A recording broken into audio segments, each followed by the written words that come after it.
From the Land Grant University in Urbana-Champaign, Illinois, this is the Closing Market Report. It is the 9th day of January 2025. I'm Extension's Todd Gleason. We're in our 40th year, 10,000 episodes, 30,000 interviews here on the Closing Market Report, including many with Matt Bennett of agmarket.net. He'll come up to tell us a bit about what happened in the commodity markets today. I'll provide you with some reflections on President Jimmy Carter, and then as we close out our time together, we'll take up the weather forecast too. We'll do that with Mike Tannura on this Thursday edition of the Closing Market Report from Illinois Public Media. It is public radio for the farming world. Todd Gleason services are made available to WILL by University of Illinois Extension. March corn for the day settled at $4.56 3/4, 2 3/4 higher than May at $4.64 3/4, up 2 1/4. And December futures, that's the new crop, up a penny and a half at $4.46 1/2. March beans, $9.96 3/4, up 2 1/4. The May at $10.08 1/4, up 2 1/4. And the November new crop at $10.10, a penny higher for the day. Bean meal down $1.70. The bean oil 79 cents higher. Soft red winter wheat down 4 cents at $5.32 1/4 in the March. The hard red March at $5.48, down 2 1/4 on the afternoon. Live cattle futures at $198, $4.38 higher, rather $4.30 higher for the day.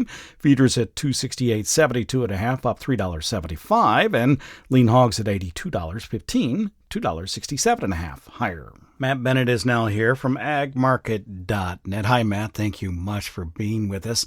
You're on the road. It's winter meeting season. You were where in southern Illinois this morning? I was down at Wren Lake College for Farm Credit Services and did a meeting down there for them. They'd had an ice storm more so than a snowstorm, so their attendance was down a little, but several people made it out. It was a pretty good crowd. And then I'm going from there up to Iowa. I got Market to Market tomorrow. All right. So on Market to Market, folks can watch that on our home station, WILL Channel 12 on Sunday. They'll get to see you. Thanks much for taking some time with us today. What'd you hear about the markets, and what's your view of tomorrow's USDA report? Yeah, I mean, today, you got a little bounce in here. I think there's probably some position evening. We're watching this Argentina forecast about every 6 hours, kind of like we would a U.S. forecast. Now, they're not at crunch time, so to speak, but people are watching those 2-week forecasts pretty close. So this morning, it looked like a little more moisture. It didn't get any wetter at noon. In fact, maybe a little drier, depending on which model you looked at. Of course, we closed at noon, but I do think a lot of folks we're covering short positions that's been established lately, because clearly the market's been kind of in a sideways to lower tone. So as far as the report goes, I could see a trim on yield as possible, both corn and beans. I still think that dry August might hang around a little bit as far as trying to figure out the size of that crop. But Todd, I guess I just really struggle to find a way to get friendly, unless it's a massive cut. And I don't think that's in store. It sure seems to us that most of your end users feel pretty comfortable with their coverage right now. It tells me there's still a lot of corn out here, so it's a big crop. But I could see a bullish report tomorrow producing, potentially a negated version as far as what people react to it like. So I'm not super bullish or friendly at all unless we can get some South American weather to give us a boost. So short-term friendly, and then long-term, unless there's a weather issue, there'll be a problem going into March. Is that what you're trying to tell me? I'm praying that we rally a little, Todd, is what I'm doing. And if we do, I think we need to respect that rally. Tomorrow, Todd, I think you know it as well as anyone, there's just no way to know tomorrow. I mean, they could drop stocks. Heck, they could raise stocks. I mean, I don't think that will happen. Disappearance had to have been just phenomenal in the first marketing year quarter, especially for corn. And so, I do think we've used a lot of corn. Demands looked awful good.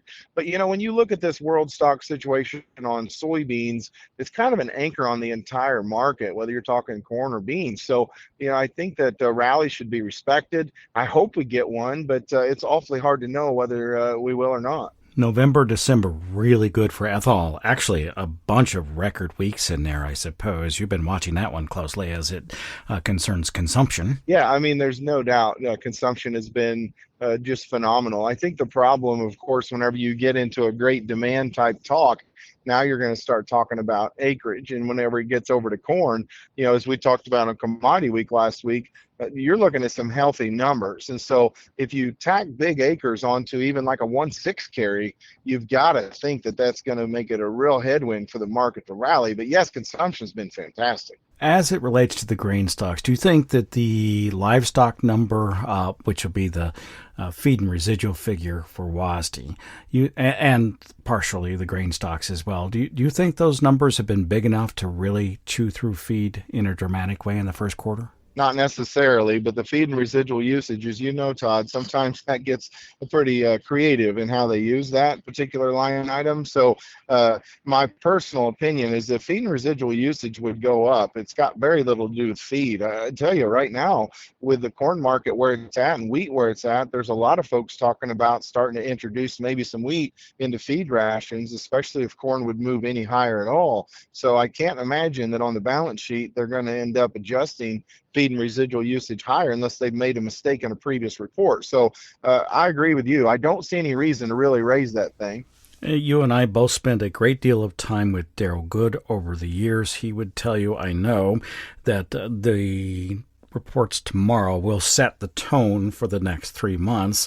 What have you learned from him that tells you about what that tone, how to follow that tone once it is set and we know what the reports say? Yeah, I think whenever it boils right down to it, that's the final number, of course. We know what the stocks number, the carryout is for old crop. Now we're going to start looking at new crop.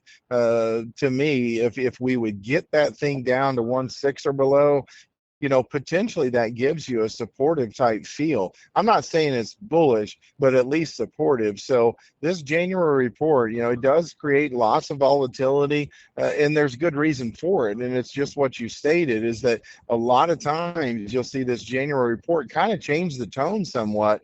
Right now, the tone has been a little more of a supportive tone over the last. I think we got to be respectful of the fact that we've already gained a lot. So maybe we don't get super bulled up. If you get a bullish report tomorrow, I see it as a really good opportunity to do some catch up as far as old crop goes, new crop goes, you name it. All right. Hey, thanks much. Safe travels the rest of the way to Des Moines to do market to market. We'll be watching for you on Channel 12 this Sunday morning at 11:30 a.m. Oh, absolutely, Todd. Thanks for having me. I appreciate it. Matt Bennett is with agmarket.net. I'll take some time today to remember former President Jimmy Carter. As it happens, he's one of my personal heroes. I was in grade school when he was the President of the United States. I suppose the late 1970s era had a lasting impact upon me. Had I been able to vote in 1980, I'd have voted for Ronald Reagan. I did so in 1984. Still, in 1978, I gave a speech at my 8th grade graduation. I was valedictorian. It was a class of just 10 students, and it was the last time my grades led the day. In that speech, I spoke, but did not rail against smoking and noise pollution. Those are two things I still find terribly annoying. I find solitude in silence, or maybe better said, the sounds of nature. I remember thinking the same thing when visiting a construction site in India. There were no engines. The quiet of the work site was profound to me. This is all in reference to Jimmy Carter's profound but quiet nature. Now, I don't like conflict, and based simply on the way he spoke, neither did he. But he cared deeply about people and the planet. I met him once in St. Louis at the Donald Danforth Plant Sciences Center. The University of Illinois had just joined the consortium supporting the research that happens there. Carter gave a speech that included remarks on the developing world of genetically modified organisms, particularly plants. I think you'll find this portion of the post-keynote address press briefing interesting. Well, I'll just say in opening that I'm delighted to be here at what I consider to be a momentous and historic occasion for all those throughout the globe who are interested in food and clothing and shelter, which I think would probably include everybody, even news reporters. And so if you have questions to ask, I'll be glad to answer them. The first question asked by a reporter wanted to know if President Carter would expand on the comments he made during his speech related to the lobbying efforts against GMOs. Yeah, in 1972 in Rio de Janeiro, it was mandated that at the end of a certain period of time, about 5 years, that all those who've ratified the treaty to protect the environment, and that at this time includes 172 nations, by the way, not including the United States of America, that they would come out with an international agreement on how to handle matters that might reflect adversely on the environment. There are some misguided and ill-advised people who have set upon a crusade to prevent any sort of genetically enhanced organisms from coming into a country.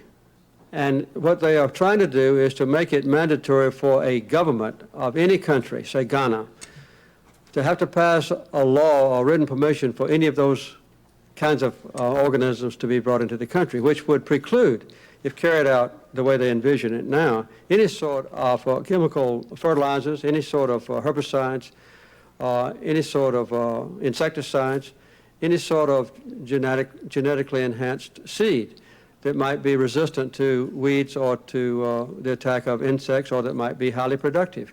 It's I'm sure, very sincere people, but we've faced them all over Africa, and particularly in their crusade against the basic things that all of us have taken for granted since birth, and that is just the simple use of chemical fertilizers.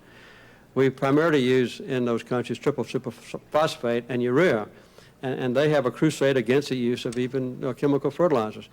But there should be restraints placed on it, and that's one. I made one very brief comment in my talk. I was trying to keep it as simple as I could, in that whenever Monsanto or American Home Products or other major corporations evolve these genetically improved mechanisms, either an organism or a chemical, they will be tested first among the hundreds of thousands or millions of American farmers and American consumers, who are protected, as you know, by the FDA and by other very carefully contrived laws.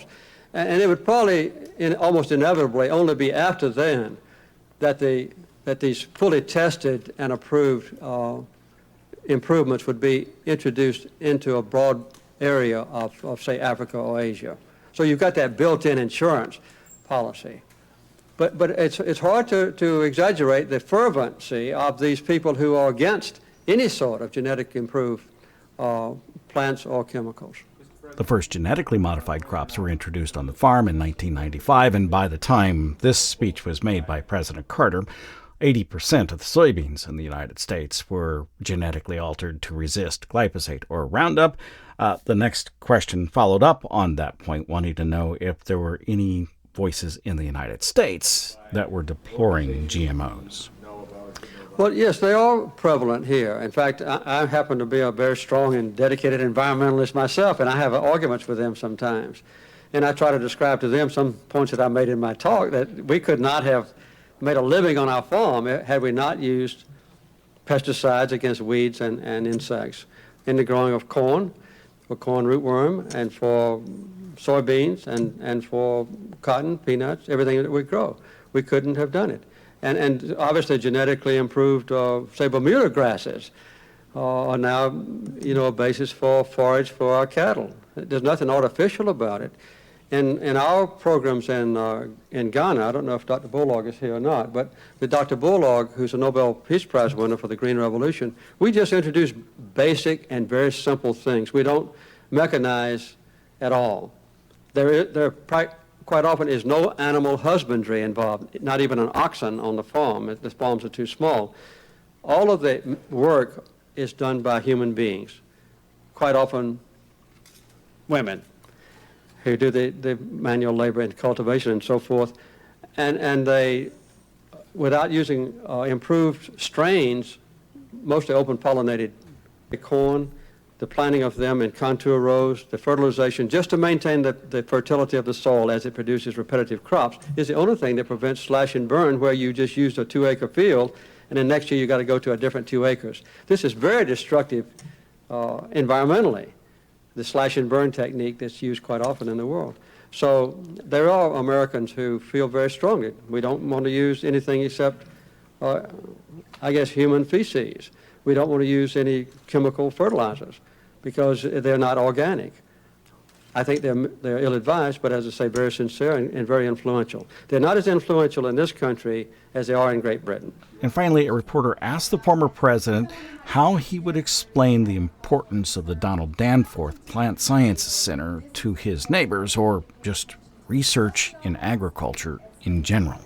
Well, I think the Danforth Plant Sciences Research Center here is crucial now and in the future to feed the world's people, to improve the health of children, and at the same time to protect the environment. And all those responsibilities, I think, will be the major charge of the people here, and they are not incompatible. That was former President Jimmy Carter speaking to reporters at the Donald Danforth Plant Sciences Center in St. Louis near the turn of the century. I was there in the second row listening to a farmer, a former president, that reminded me of my father. He and my older brothers had, by then about 2 decades earlier, transitioned the family farms to no-till as an economic and environmental decision at first on the Hell Acres, highly erodible lands, but then to the Grand Prairie flatlands too. Like nearly all corn and soybean farmers, they had also quickly adopted GMOs over a 4-year period beginning in 1995. For me, listening to Carter then, it was about the environment, the economics, and feeding the people of the world. And as he said, all those responsibilities are not incompatible.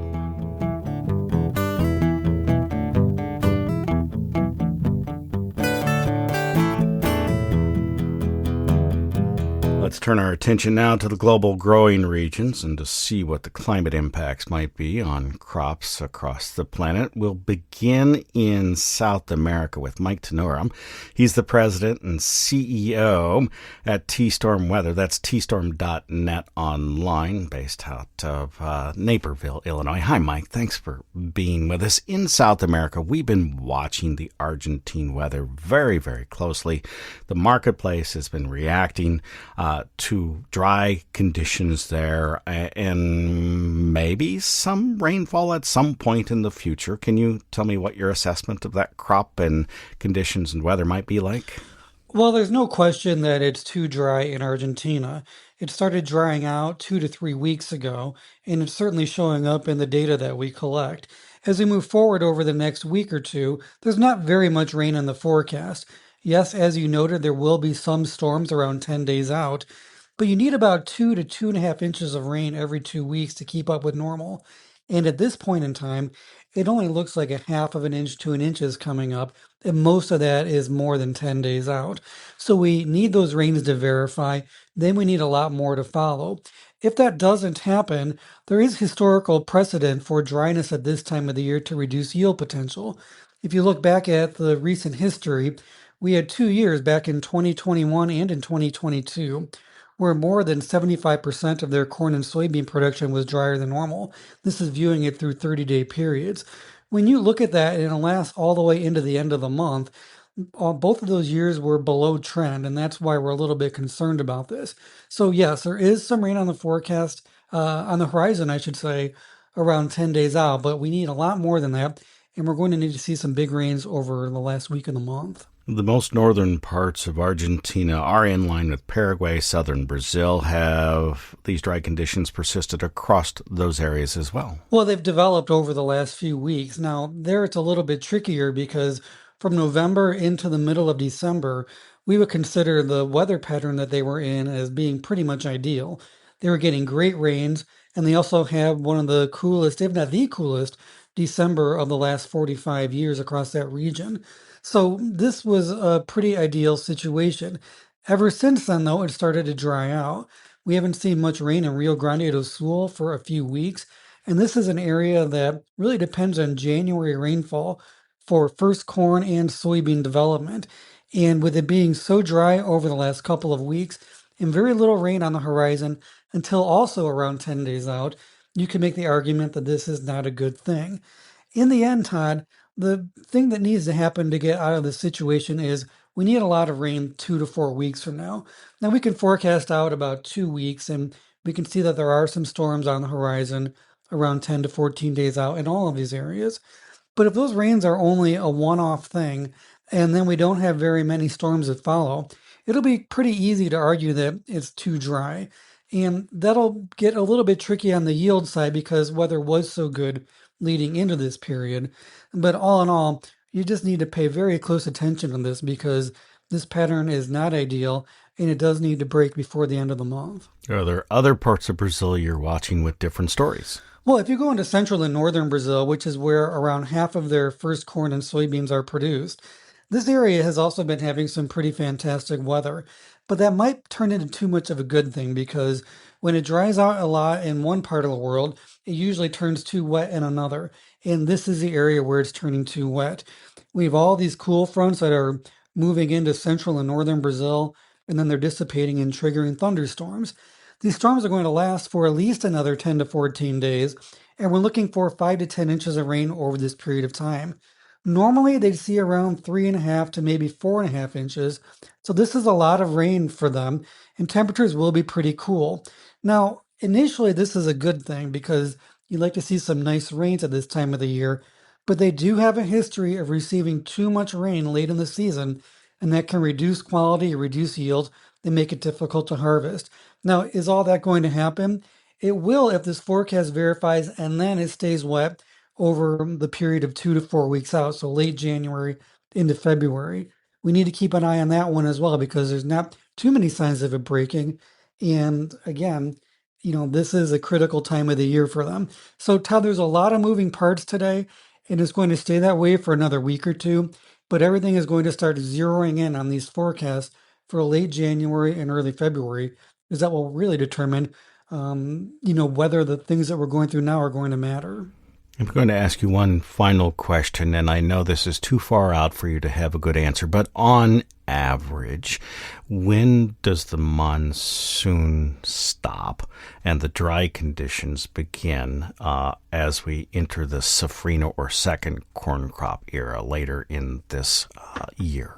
Well, generally between April 10th and April 30th, that's where things really start to fall apart. Now, once you get into May, you can still get 1 to 2 inches of rain, but most of that will be in the first part of the month. And then once you're beyond May, it's not raining very much at all. So basically, just think of it from the beginning of April through the end of May. That's where the dry season starts, and it really starts to accelerate as you move into May. I just wanted to put that in the back of our minds as we move forward because we'll be hearing about that in future episodes, I'm sure.